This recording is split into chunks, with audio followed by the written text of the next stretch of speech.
The 911 call that came after the funeral.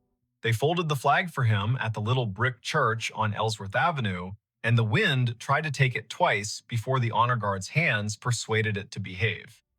It was a raw Thursday in late January in a river town in southeastern Ohio, the kind of cold that makes sound travel farther than sense. The man in the casket was Eamon Ridge, a volunteer firefighter and the sort of neighbor who shoveled 2 extra porches without mentioning it later. The service ended at 4, the last handshake landed at 4:20, and by nightfall, the street had gone back to being only a street. At 9:13, Leora Penn took her seat at the county dispatch console, slid on her headset, and watched the board come alive. At 9:31, the line marked 911 flashed with a familiar number. His number, the man everyone had just buried. Before we begin, tell me, where are you listening from and what time is it there? Leora had fielded storms and barn fires, and wrong turns called in as kidnappings. She had coaxed calm from people whose words came like hail on a tin roof. She had heard the first breath of a baby through a phone held in shaky hands, and the last breath of a stranger who needed someone to hear it. She was 34, kept her hair short to keep the headset from snagging, and wore a gray cardigan because the room ran cold to keep the computers honest. Her desk held 2 photographs wedged into the bezel of the monitor. One showed a river in summer, green as a promise. The other showed Eamon and his daughter Cass standing in front of the station engine with that look people get when duty gives them a reason to grin. The year was 2022. The county had upgraded the system, and the board pulsed with the soft light of new money that still felt like a borrowed suit. Lines identified towers and cross streets. Repeat callers had little tags. When Eamon's number flashed, it wore the tag she had put on it a year ago, Station 4. Her stomach made a small, foolish turn. Her hand did not. She tapped the line open. 911. What is your emergency? Static, not empty. The kind of static that carries weather in its mouth. A faint hiss like tires on wet asphalt far away, then a click as if someone had covered the microphone with a thumb and lifted it again. Leora glanced at the automatic location box. The system offered a circle that could have been a dozen blocks wide and no more. The tower showed the bluff above the river. The timer on the call rolled past 10 seconds, then 15.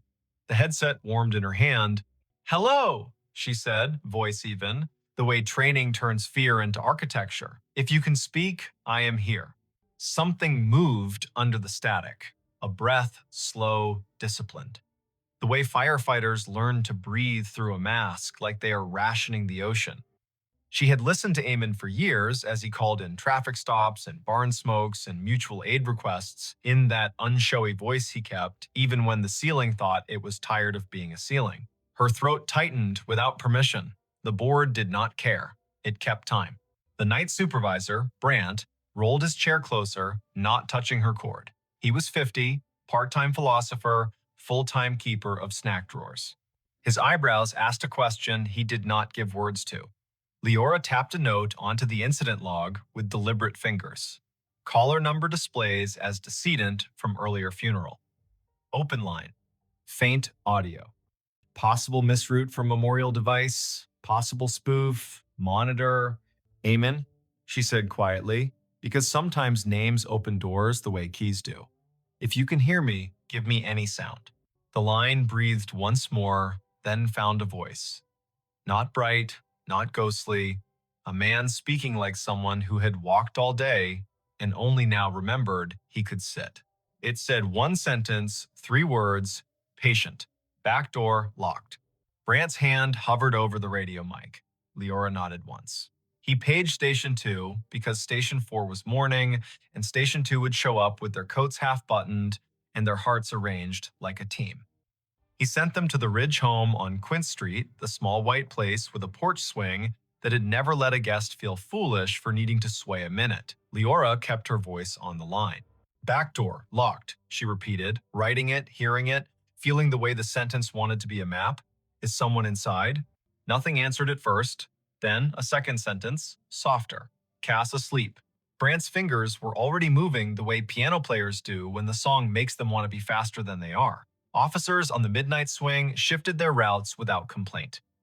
The medic crew out of town angled their rig toward Quince in case Grief had found a trick that needed medical names. Leora sent a quick text to the on-call clergy liaison because the county did not believe in letting families be alone with what they could not name. Amen, she said, steady. We're sending them. Stay with me if you can. The line hissed like rain on a steel roof, and then went quiet. Not the click of a hang-up, the kind of quiet a room makes when a story finally sits down. The call timer rolled to 1 minute 23 seconds, then stopped. Disconnected, the board told her, cheerful as a toy that believes its work noble. Brant opened his mouth and then closed it. He reached for his coffee and decided it was the wrong kind of night for coffee and reached for water instead. Leora sat very still for a moment and felt the way adrenaline stands up in your body and refuses to sit until you give it a task. She gave it the task of listening. The lines danced with ordinary need. A possum in a kitchen. A husband who had cut his hand on a jar.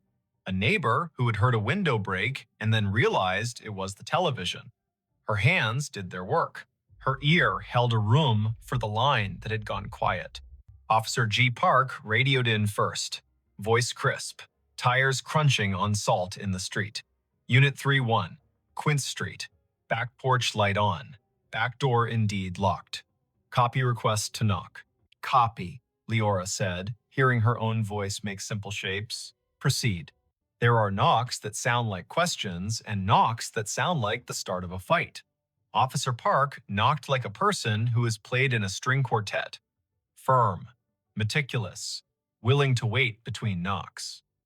Leora heard the long, thin silence on the open radio channel that means everyone has decided to breathe in sync. A porch swing creaked, whether from wind or memory.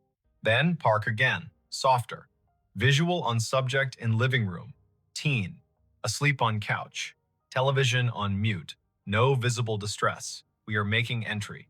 Park called the locksmith number taped to his visor, because there is always one, and he also called the small cheat that officers inherit, which is to lift the back door on its tired hinges when you turn the key the wrong way. The door opened, a floorboard confessed itself. Park moved through a small kitchen that smelled like heat and spice and thyme.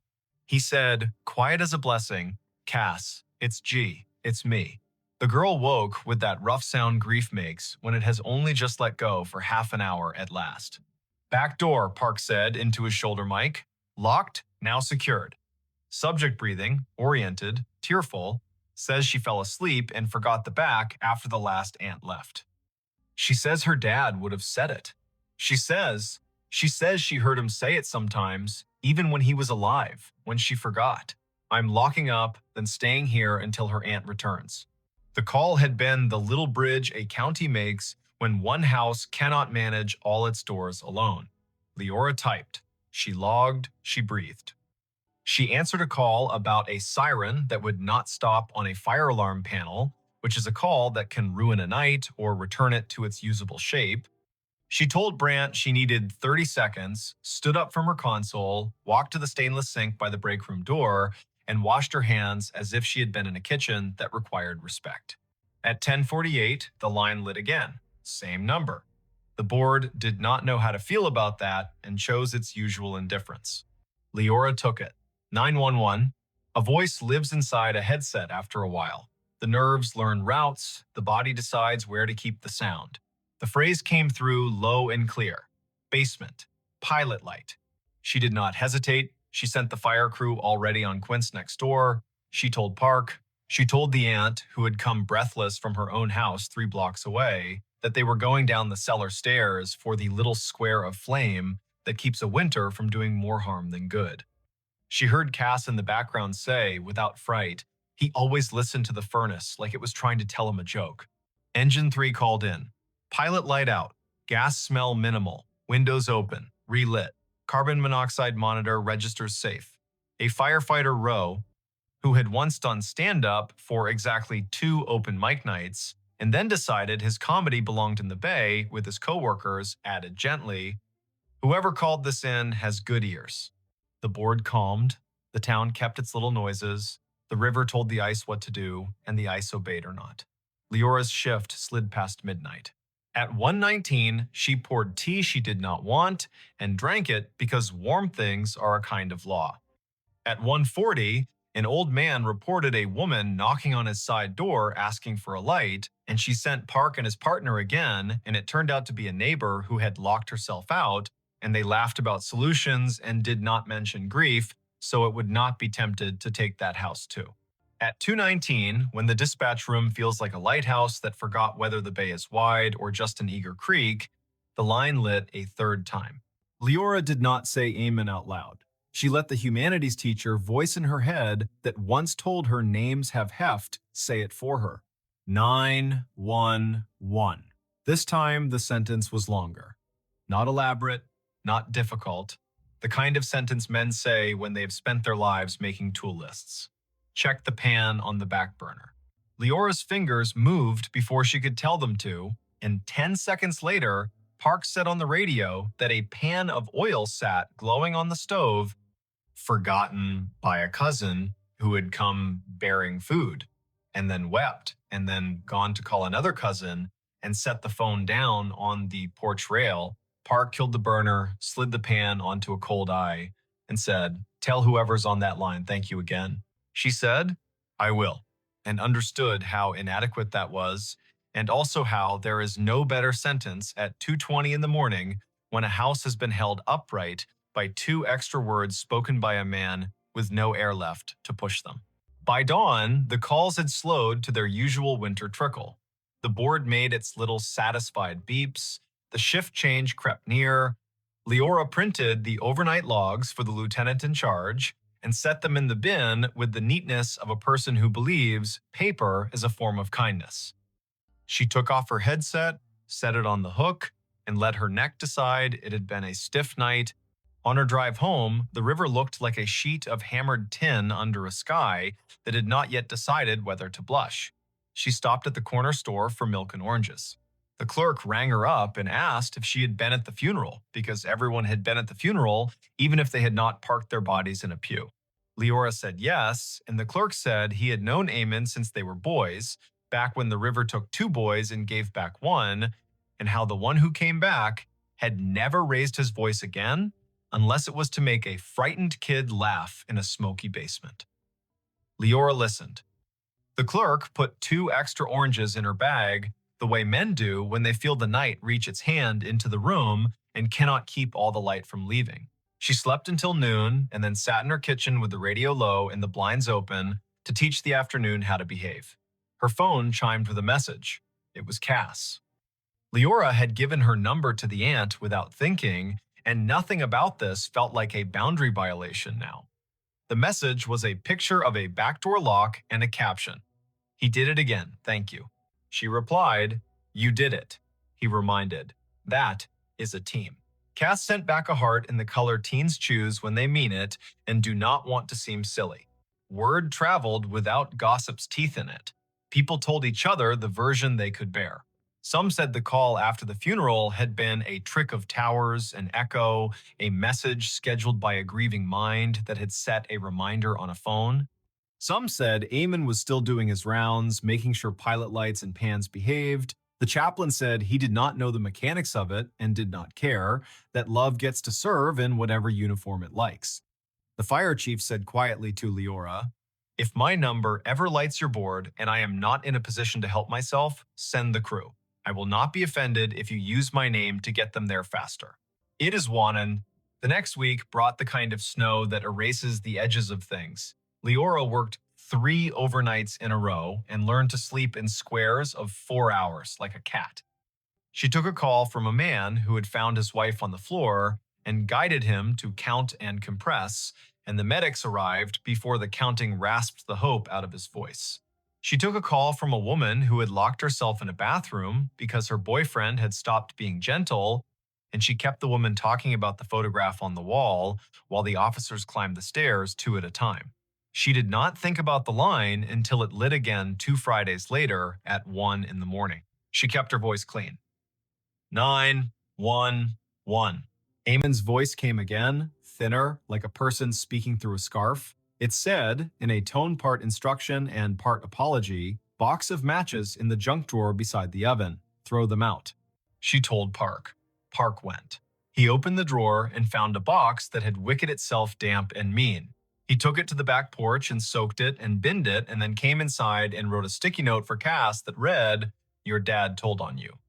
She woke to it and laughed in that shocked way laughter has when it has been given back its license to exist. Not every call was that kind.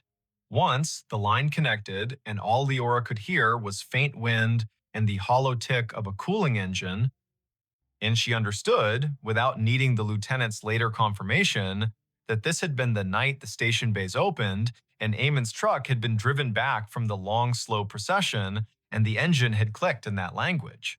Machines use to admit fatigue.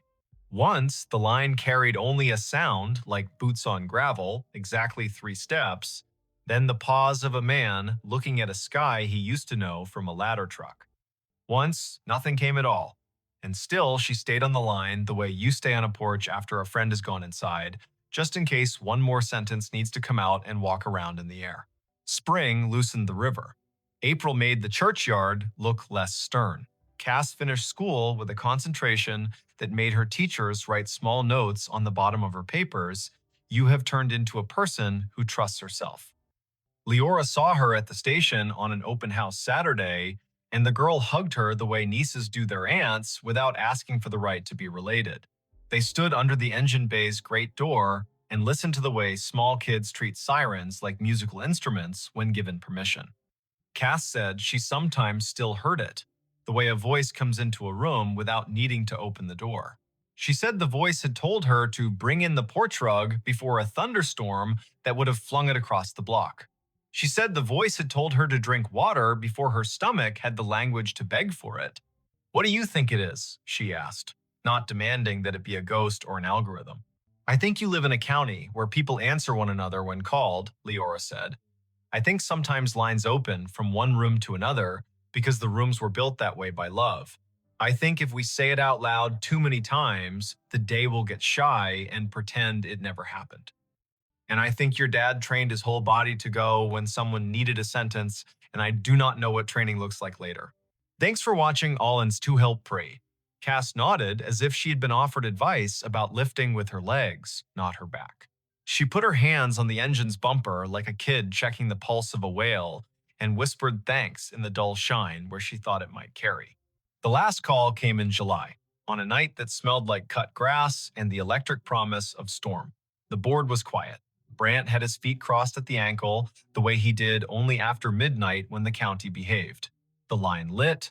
Leora took it with the care of a person accepting a candle in wind. 911. There was no static, no breath, only a single word, perfectly ordinary, soaked in a patience she would remember until the last hour of her life. Enough. Enough what? She asked, back straight, pencil ready.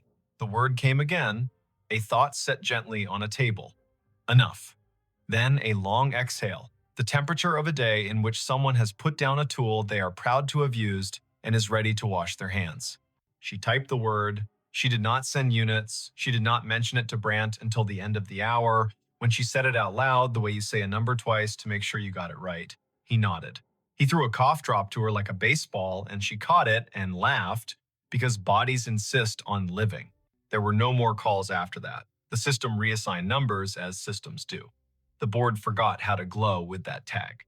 When Leora sat at her desk and the photographs leaned against the monitor made their steady witness, she still sometimes heard the faint tap of a firefighter's gloved hand on a doorframe, the universal signal for ready. She bought a small, heavy key hook for her own kitchen, put it by the back door, and never forgot again. She found that when she walked past the Ridge place on mornings when she needed to see the river before she could trust the day, she would look at the back door and feel not a haunting, not an ache, but the exact rectangular comfort of a thing that had been understood and done. If this kind of thing ever happens where you live, if a phone rings after a set of shoulders in town have lowered themselves to the work of grief, if a name appears on your console that your heart wants to call impossible, do what Leora did. Answer. Stand in the narrow bridge between rooms, ask short questions with soft edges, send help, write down exact words. The world is made of exact words and the work that follows them. Believe nobody and nothing too hard. Let the river decide what is memory and what is rumor. And when the voice finally says enough, let your hands say thank you by resting them, palm down, on the desk you have kept clean so the night can put its weight there for a minute. And if you are sitting in your kitchen with a back door that gets forgetful, say the date out loud to bring the day to heal. Late January 2022. Early April 2022. The hot night in July when rain forgot its manners. Say the town's name so it will remember it has one. Say Amen. Say Cass. Say Leora. Practice the sentence that saved a pan and a pilot light in a teenager who deserved a house that understood locks. Back door locked. Then lock it, then sleep. The county will keep its watch. The river will balance its own ledger.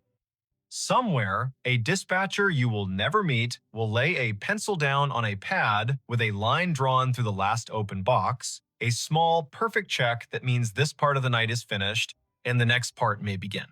He found a staircase in the lake it still goes up. He saw it when the wind fell off and the lake lay down like glass, a sudden stillness that made every shoreline detail stand at attention. The afternoon sun had taken a step toward evening, yellowed and steady, and the north cove of Lake Lanier went calm enough to show the bones under it. He cut his aluminum skiff to idle and drifted toward the pale shoulder of exposed clay. There, not random at all, a run of stone steps pushed up from green water and kept going into nothing the shore could explain, even and true, as if they still believed a front door was waiting at the top. Before we begin, tell me where are you listening from and what time is it there? This was late September 2022, after a summer of stingy rain and long afternoons when the heat felt like it had signed a lease. The lake sat northeast of Atlanta, a blue map of drowned hills and red clay coves, and that year it had read its gauge and decided to show some of what history had asked it to forget. Foundations revealed themselves like old teeth. The ghostly lanes of a two-lane road slipped out of the murk and pointed nowhere. Between Bald Ridge and the mouth of 6 Mile Creek, a staircase announced itself and waited for a person with the right kind of attention to see it. Riven Kettering had that kind of attention. 38. A carpenter and part-time rescue diver who liked small engines and the honest work of making broken things carry weight again. He lived in a rental off Pilgrim Mill Road with a dog who had taught herself to sleep through sirens. He was not a romantic, not really.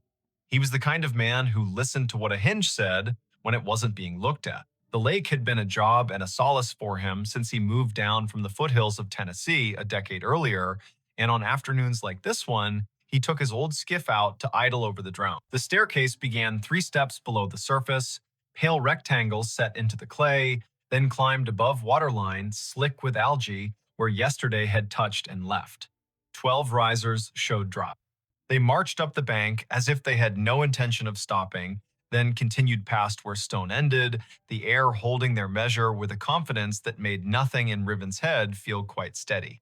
He nosed the skiff forward until its snub bow made a soft knock against the lowest dry riser. The hull and the stone talked for a second, low and hollow. He stood, keeping knees loose, eyes at a level where you can decide a thing without pretending it's not, pretending you first.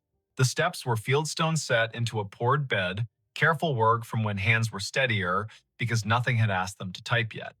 He could see where the mortar had let go, hairline by hairline, and where a leaf had chosen to become fossil rather than compost. He stepped out. The rock took his weight with a small, agreeable groan. He climbed, counting aloud the way you do when a rhythm wants to prove it's a law. 7, 8, 9.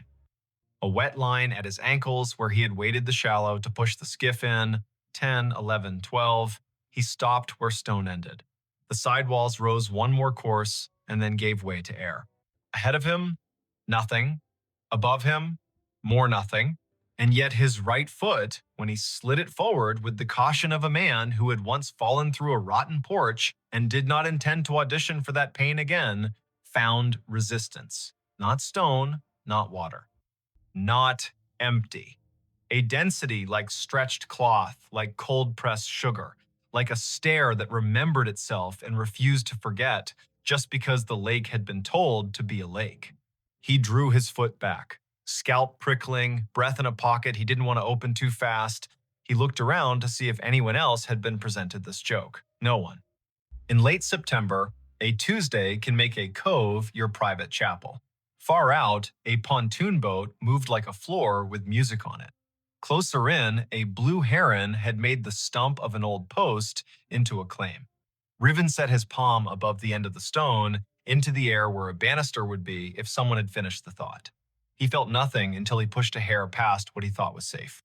Then he felt a boundary, the exact height of a handrail in a code book he could recite. He smiled despite the way his heart had decided to pick up the tempo. Something here hadn't drowned entirely. Something here had decided to keep going up. He does not scare fast, Riven. He is a man who has gotten into dark water at night, kindly, and come back calmer for it. But he respects a place with a memory. He went back down the 12 risers and climbed into the skiff and sat with his hand on the tiller and let the lake tell him if it wanted him to be braver than his grandmother would approve. The wind was a rumor now. On the far shore, a transformer hummed with the stale sweetness of electricity. He turned the motor off and drifted with his fingers brushing the gunwale and felt for the old current under the new. A loon called once out in the main channel, the syllable bending toward a kind of loneliness that doesn't need an audience. Riven looked back at the steps. The air above the 13th riser shimmered, a trick of light or a rule he hadn't been told yet. He swore softly in the old way that buys you permission to try again. He pulled the skiff onto the red bank, tied it off to a scar of root, and went back up the 12. He did what his hands knew to do. He turned a coin on its edge and rolled it along the last stone. When it tipped forward into air, it did not fall. It sat against nothing, as if pressed to a glass he could not see. He slid it forward with one finger and felt it drag over an edge. He slid his boot after it and met a tread that had weight. He put his full foot down and his bones agreed that physics had not been insulted, only invited to a different kind of party. He brought the other foot up. He stood on the 13th step of something that existed without confessing to the eye. He took one more, 14. He stopped. He is not a fool. He turned to look at the lake, which does not care if you find it holy or treacherous, so long as you understand which mood it is in. The cove held its breath. He stepped backward down the 2 air treads with a caution that felt like a prayer you say without agreeing you're saying it. He stood again on stone that had no arguments and breathed the kind of breath that renters of boats make when the motor coughs once and then forgives you. Lake Lanier carries stories the way clay carries footprints. Old towns lie under it, old churches, the ghost lanes of old Federal Road. People will tell you about a stalled truck on a fogged bridge and a handprint on the back window after, about divers who won't go down a second time because they looked through a school of crappie and saw a porch swing move. Some of that is what happens when humans leave water to be the keeper of their history. Some of that is people being lonely and needing their fear to wear a costume. Riven carried none of those stories in the silly way. He carried them the practical way. He knew people had been told their land would drown for the good of cities they would never see, and some of those people had said their names into the bank and put rocks one on another to make the land remember. He went home with the staircase in his notebook and in his knees. He did not say the shape of it to the bartender at the place on Brown's Bridge, who called everybody chief. He did not post a photo because the lake punishes people who turn it into spectacle. He slept badly and woke before his alarm and made coffee meaner than necessary and drove back with a coil of thin rope and a chalk box and the tape measure he used when perfection had to be part of the bill. Morning Lake, blue as breath. The skiff skittered over wind ruffles and slid into the cove willing. He tied a chalk line at the last stone and played it out up the air, marking nothing with blue dust that caught in nothing and hung there like a trick. He laughed once, quietly. He measured riser height with the tape and found consistency that would have made a county inspector nod. He tied a loop in the rope and lowered it down the near face of the steps. The loop sat against an invisible edge and held, not tight, not loose, as if politely told to wait. Half an hour went by that way. Numbers, angles. The carpenter in him building a drawing that would keep his fear inside its lines. When he finished, he sat with his back against the side wall and let his head find the cool of stone that had learned shade. The world stepped closer. From somewhere he could not triangulate came a sound that reminded him of a bicycle bell rung just once. In politeness. He stood.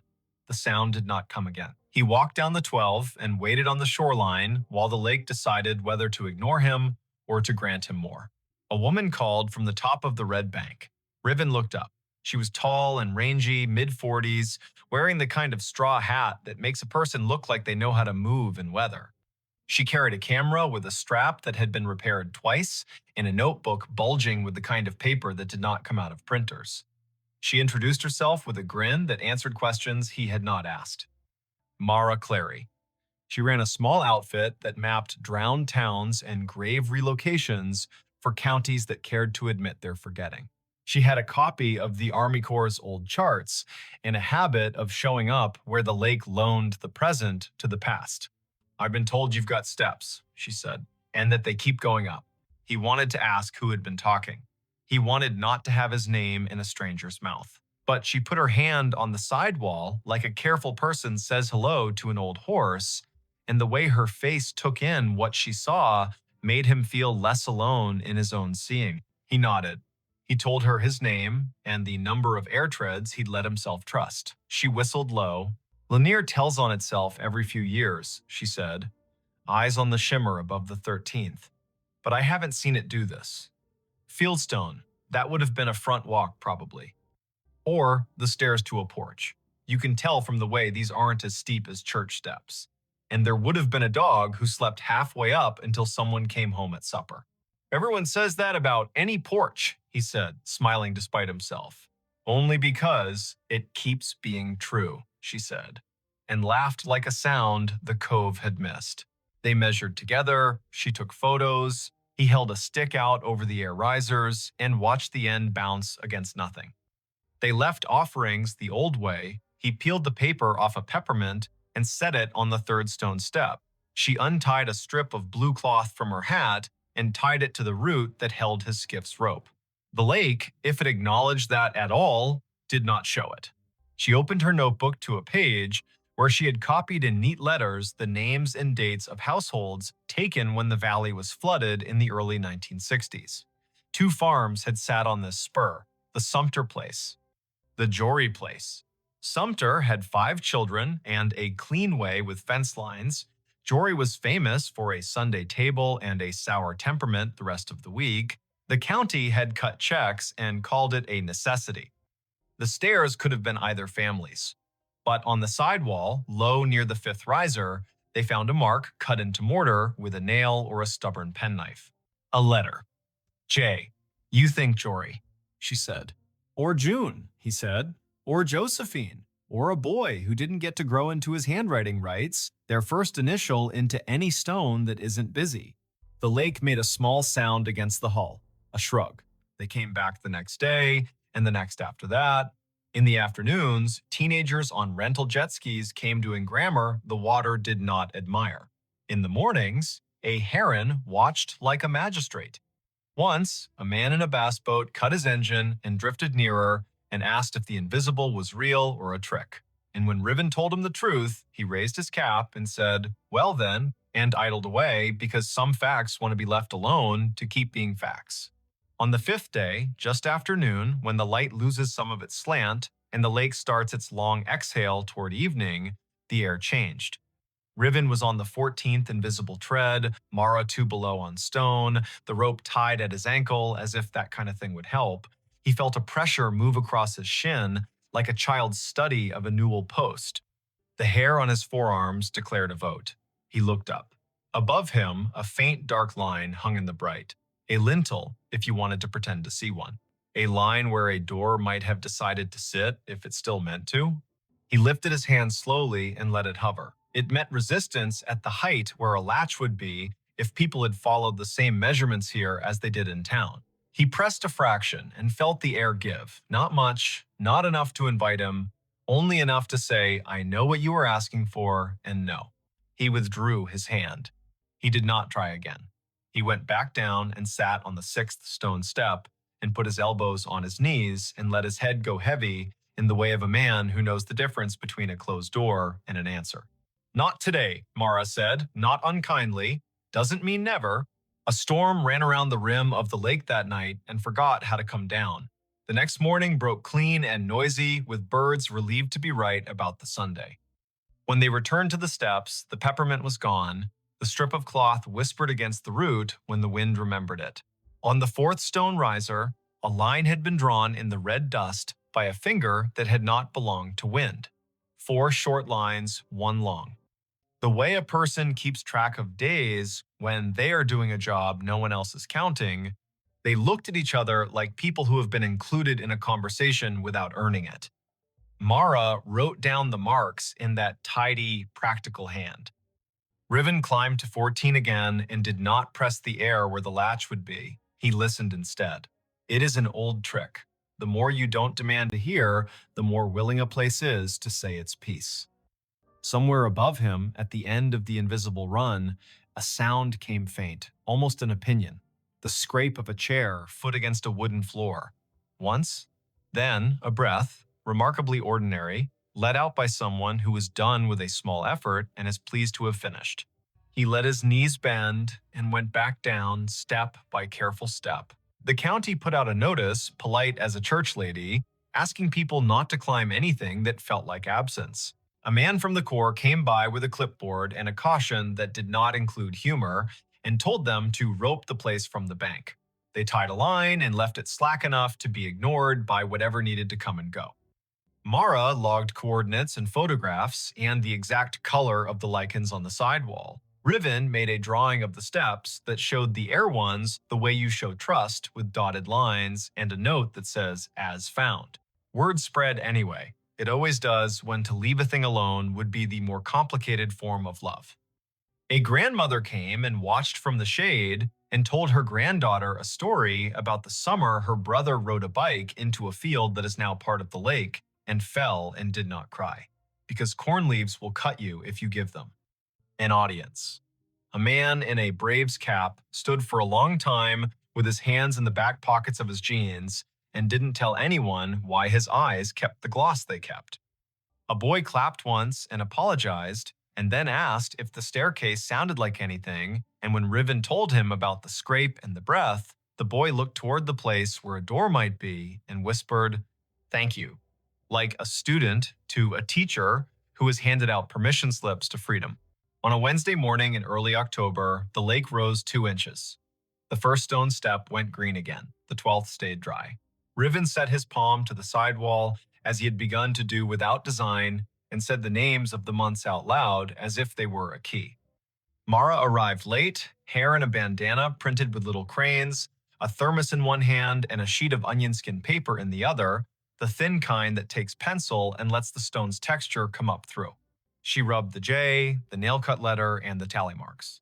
When she lifted the paper, the letter and the lines looked like a message written by someone whose words had to be rationed. She tucked the rubbing into her notebook with a care Riven recognized as kin to prayer.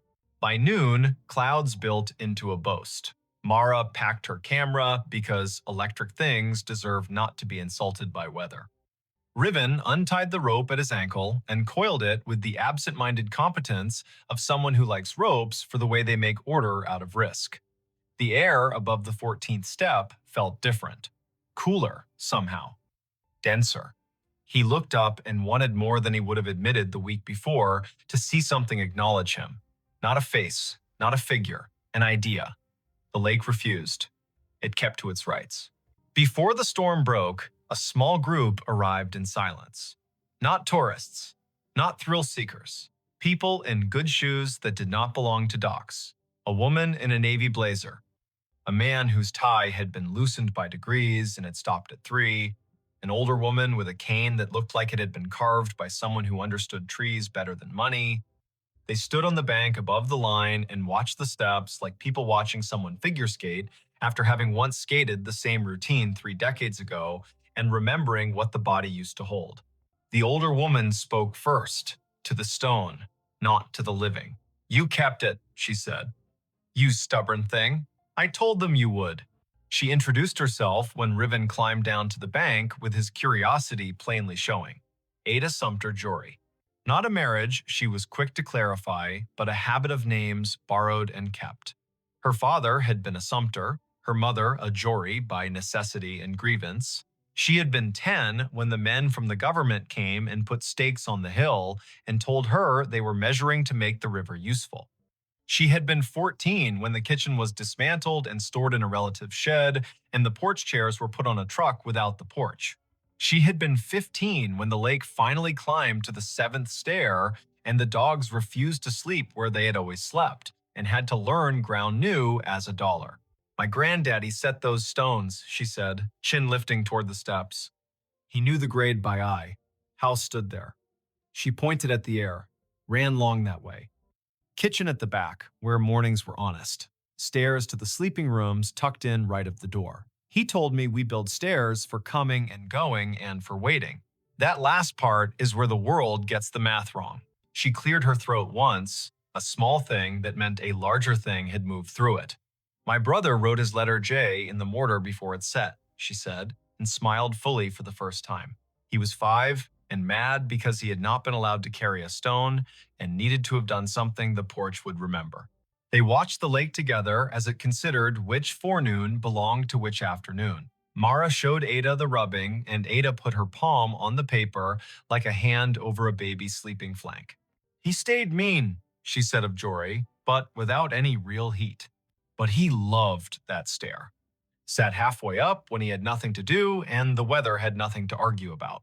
Played that little bell you keep hearing because he liked the neatness of a sound that stops when you take your finger off it. The storm arrived, they covered what needed covering, the skiff rocked and complained, and then remembered it had been in worse moods and calmed. The rain washed the red dust off the risers and gave them back their gray. The air cooled like a head turning on a pillow to the comfortable side. Ada walked down to the second step and touched it like the forehead of a child with a fever breaking. "Enough," she said to the rain, to the year, to the air that had learned to hold treads. In the weeks that followed, the staircase did what durable things do when they decide to belong to more than one story. It kept being itself. The lake rose and smudged the lower steps and then pulled back like a long breath returned. Riven kept coming because he had begun to like the feeling of leaving a place better than he found it by doing nothing but listening the way a well-made chair listens when a tired person sits. Mara wrote a piece for the County Historical Society that began with the sentence, "There are places we drown and places that refuse." Ada came twice more and told the stair her brother's best and worst. And once, on a bright Sunday, when the buzz of outboards sounded like cicadas pretending to be important, she brought a tin of biscuits and left one on the 3rd step because her mother would have called it manners. On a morning in November, the air thin and brisk, frost like pale sugar on shaded clay, Riven came alone. The lake had taken back an inch, the first 2 steps glowed green. He stood at the foot and waited the way you learn to wait when you've been given more than you asked and are smart enough not to get greedy. The wind came off the water and put its fingers through his hair with a familiarity he hadn't earned. Above the 14th tread, the line where a lintel would be shivered and then settled. He put his hand out at the height of a latch and did not press. "Thank you," he said to nothing and to something. He went home and made lunch and fixed a neighbor's sagging cabinet and walked his dog in the long honey of 4 o'clock. He slept that night without the lake climbing the stairs of his thoughts. He dreamed he was sanding a handrail he could not see and woke with the particular ache in his forearm that tells a man he did a good day's work in the world that matters and the one that does not need him but lets him in anyway. If you go out to Lake Lanier on a fall day after a long dry, when the wind has the courtesy to lie down and let the surface polish itself, you can find the cove if you know who to ask and you promise out loud not to bring a ladder. The staircase will be there, stepping up from water into air with the patience of a body that has learned not to argue with time. You can put your boot on the 12th stone and your breath on your rib cage, and decide if you will push your foot forward into the space where the 13th waits. If you do, it will hold. Not because wonder owes you, but because someone set a measure here with care, and because sometimes the world keeps an old promise in a new element. Say the year out loud when you find it. 2022. Say the place by its names. Lanier and the valley it drowned. Say the people if you know them. Sumter. Jory. Say the letter on the wall. J. Say the noise a bicycle bell makes when a brother likes attention and the porch has all afternoon. If you leave something, make it small.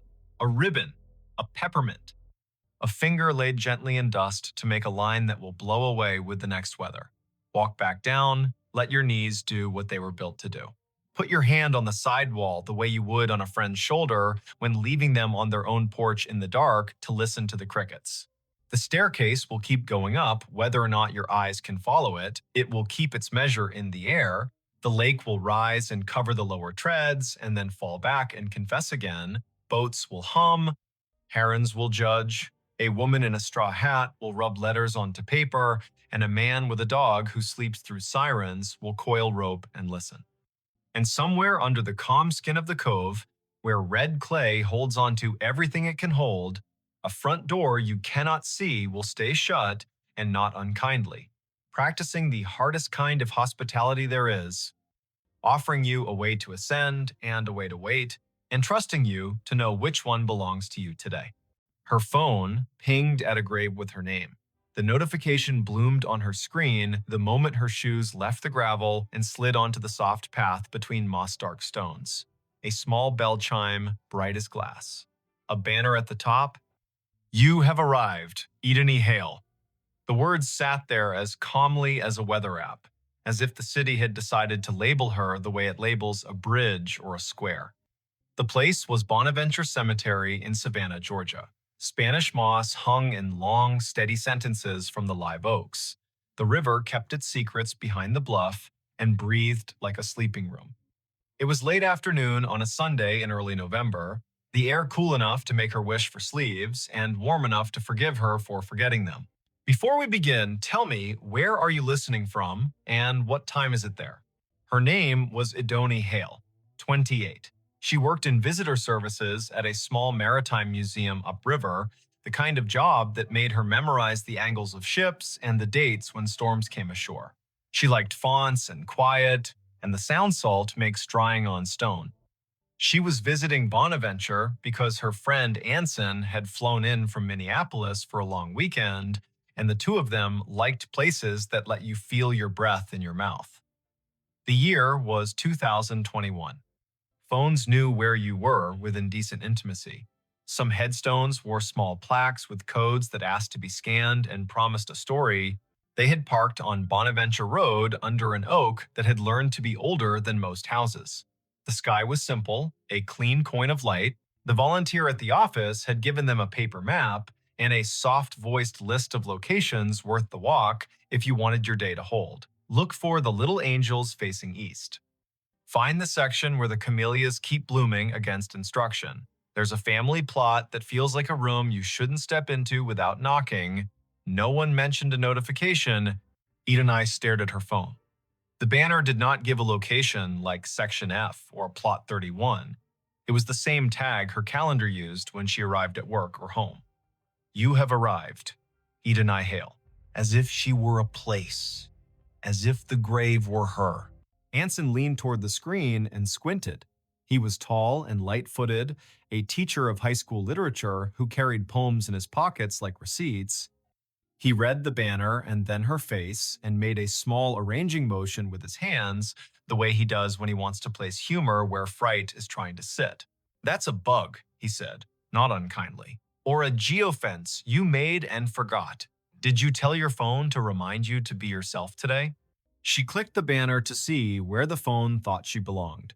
A map opened, a blue dot pulsed with the steady patience of a small heartbeat. A gray pin sat 100 feet east in a section labeled McAllister. The pop-up bubble above the pin read Eden Hale in the same unsentimental font. She did not have a virtual contact called a cemetery. She had not created a reminder to arrive at her own name. The phone had decided the path curled between stones with dates that made you speak them out loud, because numbers are easier to hold when they come through the mouth. 1873, 1920, 2009. The Oaks leaned as if sold on the idea that the living need rehearsal space. Anson spoke a tour fact about a poet who loved this place and whose plaque visitors touch in a small, quick superstition. Idoni nodded because liking facts is a way of staying steady. Her pocket shook again. Another chime, the same banner. You have arrived. Idoni Hale. She breathed the way the yoga teacher on the internet tells you to. In through a count of 4, hold for 4, out for 6. They followed the path east until the bluff opened its shoulder and let the wind test their sleeves. The section ahead was a little higher, a little more sure of itself. A plot enclosed by low stone, dressed in ivy, sat beneath a live oak that looked like a table that had decided to grow legs. In the center stood a headstone gray as rain, taller than Idoni's shoulder. The name at the top held Idoni Hale. She stopped. You might have stopped too. Her name was not common. Her mother had found it in a book of Old English names and liked the way it sounded like a promise made under a tree. She had never met another Idoni. To see the letters in this order on stone felt like stepping into a movie where you have lines you did not audition for. Anson's hand found her elbow without a show of it. He had the sense not to say, wow, or are you kidding? He stood with her and let the river finish a sentence neither of them had started. The dates carved below the name were the first clean relief, 1974 to 2014, not hers. A woman 2 decades older, gone 7 years now. Under the dates, a line that read as Keeper of the Keys. The stone carried a small oval of glazed photo, a face with hair tucked back, eyes steady, a glint of a key ring at the edge of the frame. The oval was rubbed to a shine from fingers, the way love polishes small things while refusing to say it is love. On the right-hand corner of the stone, someone had bolted one of the new plaques with its little square of patterns. Scan to learn more. People who love story cannot resist a square that holds one. Idoni lifted her phone and let the camera see. A link opened without asking for anything. A page built by a memorial service company bloomed. At the top, the name again. Below, a small biography. A life lived with habits, upright and kind. A childhood in Chatham County. A long run as cemetery sexton. The last line read in a voice that felt like a woman sitting on a step with a mug and a warning and a grin. If you need something, tell the ground. It will tell me. While she read, the phone hummed again. Not a banner this time. A little circle pulsing at the top of the screen, the way maps announce a place with enthusiasm. The circle flashed once, then settled. Idoni swiped down to see the source, a calendar reminder with no category. White, titled simply, Arrived. Location, here. She had not written that. The phone, perhaps, had decided the day needed a label, or the small plaque had more to it than the page admitted. Anson said the woman in the photo had librarian eyes. He meant that as a compliment. He pointed at the key ring. He said his grandmother had been a keeper of the keys at a church in North Dakota, and those women know where every grief sits at every hour, the way a night janitor knows which chairs spit gum and which ones sigh. They stood a while. People walked past in respectful silence, guided by a docent's voice that held just enough theater to keep 15 people from wandering into their own daydreams. Spanish moss moved like thought repeating itself. A flake of light rose off the river and fell back as if it had changed its mind about being air. It would have been a good story already finding your own name on stone, a phone that had the audacity to tell you you had arrived, but something else decided to be true. A little tone sounded from the phone, the way sounds do when an app you forgot you had decides to help. It was the noise her AirDrop made when someone nearby wanted to share a photo at inopportune moments. The screen shifted to a dialogue. A file offered to send itself to her. The sender name was a string of letters and numbers that meant nothing. The file name read Keys. Anson leaned in and made his face calm. Decline, he said gently, because strangers in public places with quick hands make tricks, and both of them work in museums and have seen every version of the human habit of testing boundaries. She hovered. Decline would be wise. Accept would be a dare. She pressed accept because sometimes you let stories finish what they start. The file downloaded. It was not a photo, it was an audio file, a minute 42 in length. The waveform showed it wasn't silence. She tilted the phone toward her own ear instead of speaker because you don't open a voice in a cemetery loud unless the voice has earned the right. Static first, then the sound of wind combing something thin, then a woman's voice, the age of a woman, who tells tools where they belong and expects cooperation. The voice said, "Dry as a towel and warm as a summer kitchen. If you are standing over me, child, and your name is mine, you can help me keep my promises. Put your phone on the stone and leave it be a minute. It will tell you where to stand next." Anson's eyebrows did a small jazz riff and then tried to behave. "Okay," he said softly, a word that meant, "I am here and I am not going to ruin this with cleverness."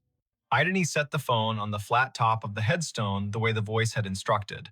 The screen slid into its lock. Her reflection replaced her. The oval photo looked past her shoulder the way old photos always do. She counted in her head as a way to keep the childish fear of being tricked from standing up and knocking the ritual with its elbow. 50, 60, 78. The phone buzzed once, she lifted it. The map opened of its own accord. The blue dot had moved nothing. The gray pin had changed. It labeled another grave 30 yards north with a name neither of them had seen on the paper map. Rosin Hale.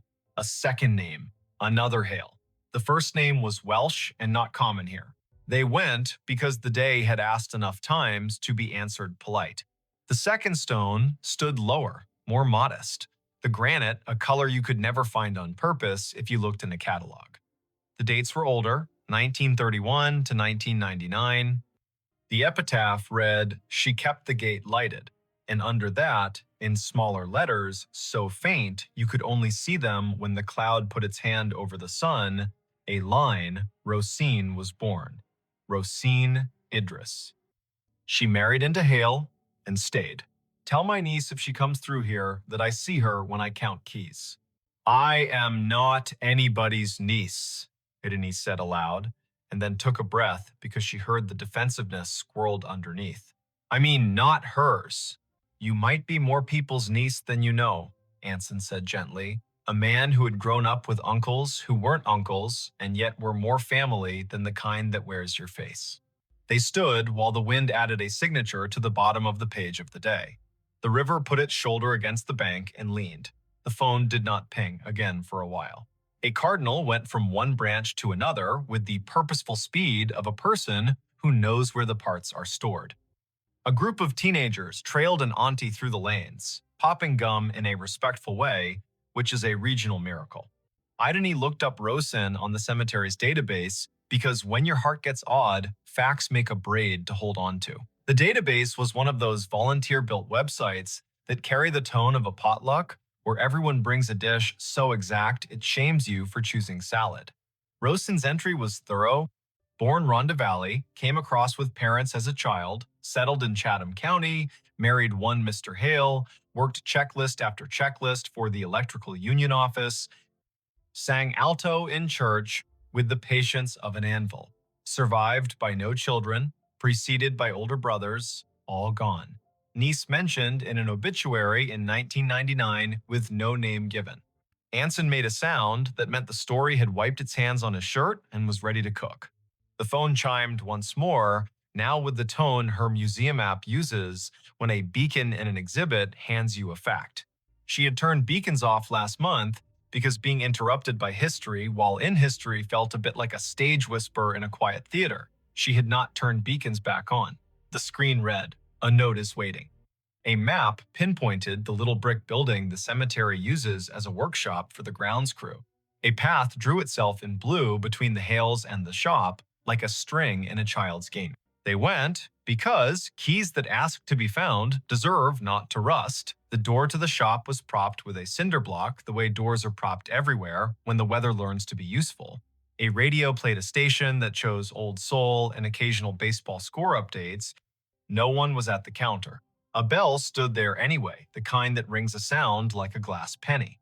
Anson rang it because he likes participating in obvious rituals.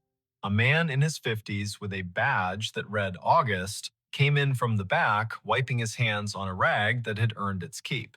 "You folks need a map?" he asked, then took a longer look at their faces and revised. "Or a minute." "We were by the hailstones," Idony said, and watched the way a man looks when a rhyme finds his ear and tells him it cares. August nodded. "Course you were," he said. "I keep an envelope for that family. Been waiting on who it's waiting on."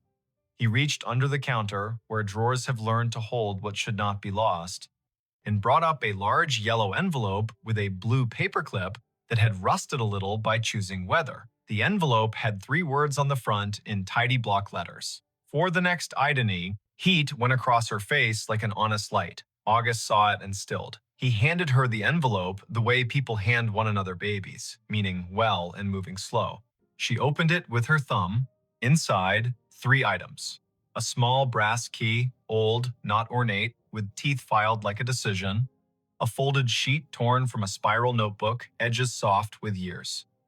And a wallet-sized photo of a woman in a blue work shirt with a name patch and a grin you could feel on your back like afternoon Sunday. The patch read, "Idony." The face belonged to the woman on the first stone. The note was written in blue ballpoint in a hand that pressed harder than paper deserves. It read, simple. "For the next Idony in this county who can hear me the way a key hears a lock, my niece is out there. She won't say yes to the word niece because words are stubborn. She'll need to open the box in the old mausoleum we keep for tools and favors. The key is for the small door on the left. Lift on the latch while you turn. The box has what belongs to her and me and her grandmother. If she is standing at my stone with a phone, she will know that I know. Don't bring a crowd. Bring one friend who reads instructions with his eyes. Leave the key when you are done. We can count without hands here." "I'm not someone's niece," she said again, and heard how the sentence grew less certain with practice. Her mother's family tree began and ended in a different state. A line of women who told polite lies to spare one another the sharp edges and did their grief in broom closets. Her father had not survived long enough to name distant relations. He had left behind a bent screwdriver and a smell that her body still could find when a day asked. Anson's hand found the counter in a quick pat, like checking for keys as you leave the house. "You don't have to be a niece to be the person meant to do a thing," he said. "But also you might, and it might not matter how that happened." August tapped the counter twice, a habit that sounded like a yes. "The small left door," he said. "People never see it. Take the path behind the office and go right at the angel with the missing hand. The mausoleum is the little brick one that looks polite. The left door sticks the way a lie sticks to a room. Do what the note said, lift and turn." They went back into the light. The blue string on the map did not bother now to draw. The path knew their feet. The angel with the missing hand stood where the volunteer had said, "Angels stand, face east," blank expression that suggested she had witnessed every century and found nothing quite bad enough to frown at yet. The brick mausoleum waited with that small pride buildings have when they know they are not the grandest on the block, but are the one that does the job without complaint. The left door looked like a panel added later. The brass latch had the smoothness that comes of being touched by people who mean to get work done. Idony slid the key in, the teeth caught, and then thought better of it. She lifted the latch with her other hand and turned. The lock gave. The door opened 6 inches and stopped, ticked by a wooden wedge that had been insinuated at the bottom by someone who had not wanted the door opened by accident or habit. Anson reached down and pulled the wedge free. It had a date burned into it with a soldering iron. 2014. The year on the first stone. Inside was a closet of sorts, pegboards and hooks, a rake missing its second tooth, a coil of twine that had memorized its circle and would not learn a new trick, and on a shelf at eye level, a tin bread box with a domed lid, painted a green faded to the color of river glass. No lock. Written in the same blue hand on a piece of tape was a word. Hail. She lifted the lid like a person lifts lids on boxes that might contain bees or inheritance. Inside, arranged with the blunt care of someone who never made a mess unless a branch fell where it shouldn't, sat three items: a narrow ledger with a black cloth spine, a key fob with three small brass tags stamped with numbers, and a folded paper bag, the kind grocery stores use for baking flour, rolled tight and rubber banded with an elasticity that made its own sound. She opened the ledger first because pages are her map. Names, rows of them, dates, locations in the cemetery with check marks where gates had failed and been repaired. Next to some entries, a small star. Those starred names also appeared on the little brass tags. Numbers, not random, not plot numbers, locker numbers. The cemetery kept a bank of lockers for the grounds crew in a shed she had not thought needed one. Her phone chimed in her pocket, a small suggestion from the maps. Direction nudged, left, then right. Then, would you like to add this location to favorites? She ignored the phone. The ledger asked for attention. On the inside back cover of the ledger, a note in different handwriting. Spare for Rosen's niece if she finds it. Locker 12 holds what isn't in the ground. If days are bad, tell the river. The river tells me. The tags on the key fob read 10, 12, 14. She ran her finger over 12 the way a person does over a scar. She felt nothing supernatural. She felt focus. Anson took the bag at her nod and unwound the rubber band. Inside lay two objects wrapped in butcher paper. He unrolled the first. A locket. Gold. Thin as luck. With a hairline crack. Shaped like lightning. If lightning were careful. Inside, a photograph so tiny it could be breathed away if you weren't paying mind. A baby in a christening gown that had borrowed lace from a curtain. The face pinched in the way newborn faces pinch.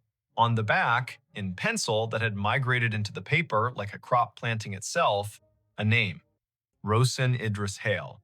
A line below it, for my niece to hold if she comes to hear me. He unrolled the second. A county map from 1968, creased, the paper's fiber gone feathery at the folds. A road circled in blue pencil. A margin note. That old step bridge out by the waterworks. We left something in the middle beam in 74. If you can't find it, it means we didn't need it. If you can, well, you'll know. We are not going to a step bridge at dusk, Anson said. A man who loved old maps and also loved not getting in the paper under the wrong kind of headline. We are going to find Locker 12 while the Museum of the Dead is still on our side. They found the shed. August had seen their faces through the glass and met them halfway with the keys because some stories ask for a witness who knows better than to narrate. He led them to a wall of small metal lockers, each door painted the dull red of a barn that had not given up but had learned to pace itself. He unlocked 12 and stepped back. Inside lay a small stack of shallow boxes, each labeled with a date. The top was the one, 2014. Under that, 2008. Under that, 1999. Anson lifted the top box and set it on a workbench. He opened it with care. Inside, wrapped in tissue that had become more suggestion than paper, sat a handful of objects that people keep for reasons the living should not pretend to understand quickly. A church key. A photo of three women, arms crossed, outside a union hall, one of them with a name patch that read R. Hale, a Polaroid of a red step bridge with water under it purling toward a bend. A handwritten note folded small. The note read, "For the niece who knows the word niece because keys hum when they find their door. You were not an accident. We kept count. We named you all the ways we could. Our names were soft and stubborn. Take what you want, leave the ledger so the ground does not have to work alone." She sat because standing felt rude. She is a woman whose mother did not tell stories with this kind of curve. She gathered the truth like thread. Her mother had been born in this county and left when she was 19, a bus to another state, a man met in a grocery line, a child years later when the idea of staying had become heavy. She did not talk about siblings, claimed not to remember cousins, flinched when the phrase back home came up. The name Hale had come not from romance, but from accident or choice, a name taken because other names insisted on being something else. Rosen Idris had married into Hale, but the family had been built long before that. Keys had been passed with and without rings. August stood with a posture that says, I will not take your moment away from you. When the radio in the shed shifted to a weather update, he reached and turned it down so the forecast would not interrupt a storm already occurring. Anson put his hand flat on the bench and counted to 8 for no reason his body would confess. Tell me if you want me not to read the other notes, he said. The kind of friend a person needs in rooms where both mystery and bureaucracy show up at the same table. Read, she said. We're already here. The note in the 1999 box was from Rosen and felt like laughter on a porch when the pots are already washed. The house we put ourselves in is not one the county believes holds blood, she wrote. But it holds me. And it holds the keys. If you need a name, the river has one. If you need a door, the shed does. In the box from 2008, a different hand, shakier, it read, I kept the lights in the gate, all through the storms. I think sometimes we are simply the people who keep lights. If you are mine, you will know when to turn one on. In the box from 2014 was a letter from the sexton whose face smiled off the oval on the stone. She wrote like a woman who had lived by the kind of lists that get family through winter. I have no children of my own except the Gates, she wrote, but I have a niece whether the paper says it or not. I kept her not by being in the room, but by owning my stubbornness. If she stands over me with a phone and hears me, she will take what she needs and leave what she should, and I will go on counting with my hands in dirt like I like to do. They left the boxes as they'd found them, shifted nothing but air. August closed the locker with a satisfaction that felt like lining up the edges on a stack of bills and smoothing them down. He did not ask for anyone's story. He had one of his own, built of this place, and the line of names he keeps with the quiet grace of a man who waters plants. By the time they stepped back into the paths, the light had hunched into evening. The river sounded less like sheet music and more like a phrase repeating. The map on her phone had stopped suggesting anything and gone back to pretending it was an obedient device. The air smelled like river, camellia, and a penny someone had worried in a good pocket for a decade. Anson asked if she wanted to go to the step bridge. She said no, in a voice that held both sorrow and a plan. Tomorrow, in daylight, when names sit on surfaces more politely. He agreed because this is what friendship is, a committee about timing. That night, she sat at her kitchen table with the ledger borrowed under August's nod and the locket under her thumb. She called her mother. The call rolled twice, and then the voice she knew and loved and sometimes resented filled the line with wind and caution. They made small talk for 30 seconds, and then they moved somewhere they had not walked together. Ma, she said, who was Rosen? Who was Idony before me? Silence, sincere. A kettle, somewhere in the house. The refrigerator willing itself to be steady. Finally, her mother sighed, and the sigh sounded like a drawer allowed to close after being held open too many years. My aunt, she said, not by blood, by the kind of line people draw when the law does not help. She and the other one, the sexton, kept me safe when I was little and didn't know that my father wasn't safe to be around. They ran the lights in the cemetery and in the loose latch doors and told me when to lock things and when to open them. They were more my aunts than any of the few relatives that share me. When I left everything. I thought that was how you survive. I have not told you the parts you asked me about because I thought you'd want something tidier than I had, and because I am silly enough to think if I did not say the names, the ache would go to sleep. She told a story of a girl who sat on a stoop counting keys while two women kept a town's small doors in working order, literal and figurative. She told how those women had taught her to move through rooms with respect and to leave envelopes where they'd be needed. She did not speak tenderly about the man who invented the silence she had carried. She spoke tenderly about the other men, the ones who changed locks without asking why, and taught a child where the ladders were kept for days when rain insisted.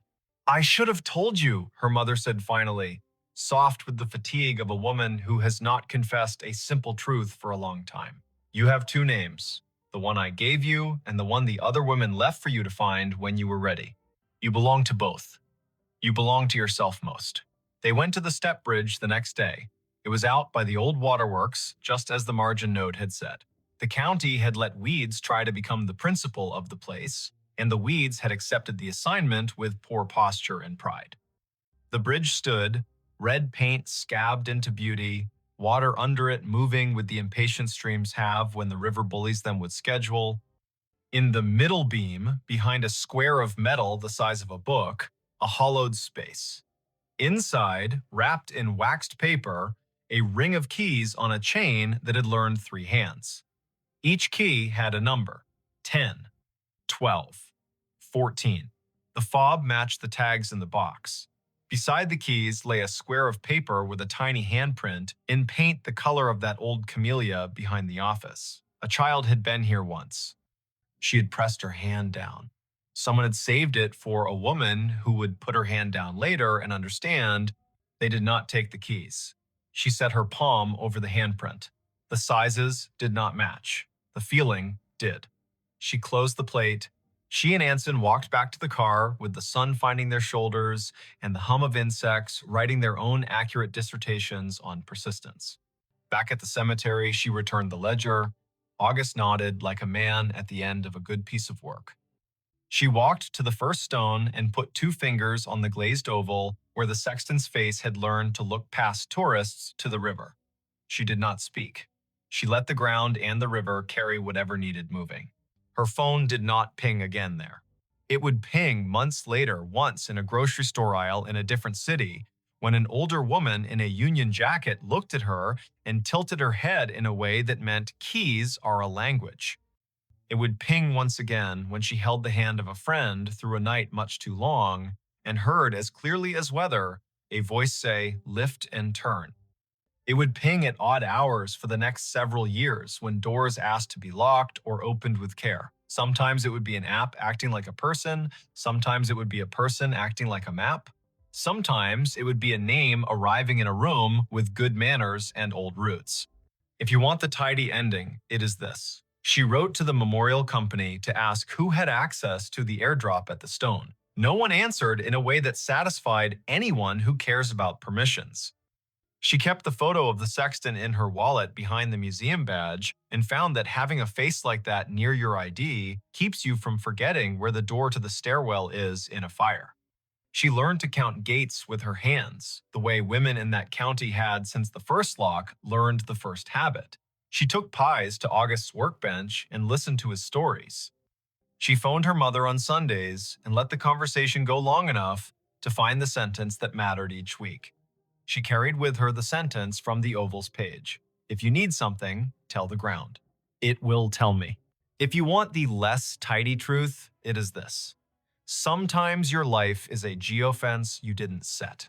Sometimes you arrive at your own name carved in stone, and the stone says, "Welcome." Sometimes you are the niece of women who bent keys into new jobs and called that bending prayer.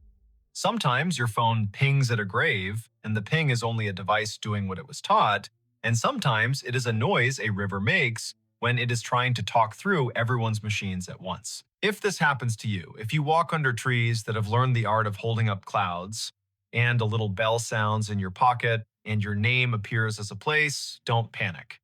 Stand where you are. Read the dates out loud so the year will stop pretending it is only a number. Touch the stone with 2 fingers, not more. Listen for the voice that sounds like someone who knows where the ladders are kept. If a key is offered, lift and turn. If a door sticks, lift and turn. If a person asks for a niece, say the word niece like a new tool you know how to use. And when you leave, take the long path that wanders near the bluff. The river will be there keeping count. The oaks will be there practicing their patient grammar. Your phone will settle back into behaving. The ground will remember you, not because you are special, but because that is what ground does for people who treat it like a partner. Somewhere behind you, a bell on a worker's desk will ring, and a man named August will nod to no one and say out loud into an empty shed, "She arrived."